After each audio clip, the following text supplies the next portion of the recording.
In this Mac tutorial, I'm going to show you how to change the scroll direction of your mouse or trackpad. I don't have a Mac myself, but I'll explain it step by step so you can follow along easily.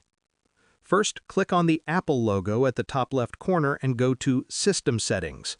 Scroll down until you find Mouse or Trackpad. If you're using a laptop without a separate mouse, you'll only see Trackpad. Click on Mouse and look for Natural Scrolling. You can turn it on or off depending on how you want your scrolling to feel.